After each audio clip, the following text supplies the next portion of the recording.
It's moving season, and whether you're prepping for a move or just moving in, we know transforming a house into a home can be a daunting task. Joining us to share advice on how to start fresh in is home and lifestyle expert Sabrina Soto. Welcome, Sabrina. Thank you so much for joining us. Oh, thanks for having me. I'm actually excited to be partnering with ADT on this because I'm actually in the middle of a move myself. I just packed up my New York apartment and I'm moving to LA. Oh my gosh, so you are moving cross country, which is somewhat can be difficult to do. So tell us, what are some of your top tips on especially packing everything up in an organized manner? Okay, well, first off, I have a rule. If you have not touched anything in a year, chances are you do not need it. So get rid of it. Donate, purge, give it away, or sell it. It's less things to pack and less things to unpack. It's all about starting fresh in your new place. Excellent. Okay, so we've gotten rid of the stuff that we're not using anymore. What are the next steps in keeping the things that we want to make the journey with us organized? Walk through with your movers to make sure you're on the same page. But if there are pieces that are irreplaceable, you want to take those with you. You don't want them to be moved with all of the rest of your stuff because, as we know, things get lost and things get broken. And if you have really valuable pieces, look into getting separate moving insurance in addition to the liability that comes with your movers. Oh, that's a good idea, because in that way, especially like your china and things that really matter to you, you know that they're safe and sound in your car as you are driving. Right, exactly. Or just things like my grandmother gave me a piece of art, and if it got lost, I mean, it's just, I couldn't replace it. So I have that with me in my luggage.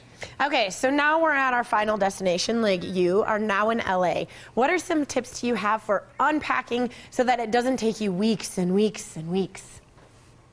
Well, it shouldn't take weeks, but you definitely can't do it all in a day.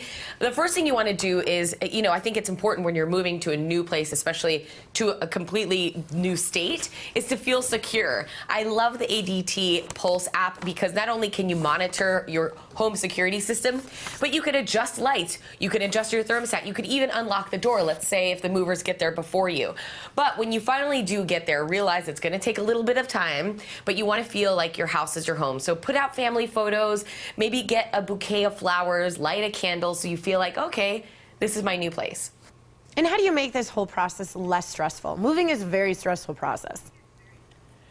It is, but if you plan and you organize and you take your time and a little bit of patience, it does not have to be as stressful as you think. And you mentioned putting up some family photos and candles. What are some other tips that you have for really making a house a home? It's maybe even getting if you have all of your furniture coming in, maybe get a few new pieces in a new color scheme to make it feel a little bit of fresher. You don't have to go out and buy all new stuff. Maybe just a few pillows, some new photo frames, and new window panels. Those little small touches can go a long way. And Sabrina, what if you have children and you're moving them as well? How do you help organize their room where they still feel like they're part of the process, but you're still in control? You know what? Go through all of their toys with them, too. I mean, my sister has 4 kids, and I know the kids don't all play with their toys. So explain to them how donating can help other kids. Make them part of the process as well. And any other trends that you see in moving? Are pods still the way to go? Or do you suggest renting U-Hauls? What's kind of your take on that? It really all depends on how much stuff you have and what your budget is. I love pods. I think they're really great. For me, I needed to work while I was moving, so I had to invest money in getting movers to kind of take care of all of that. But it really depends on your own family situation. All right, Sabrina, well, thank you so much for your time this morning. And if people were interested in more information, where can they go? Yes, you can go. We're having a move-in makeover contest, so if you go to ADT's Facebook page, you can enter there. Excellent. Thank you so much for your time this morning. Thank you. And don't go anywhere. The Morning Blend will be back before you know it.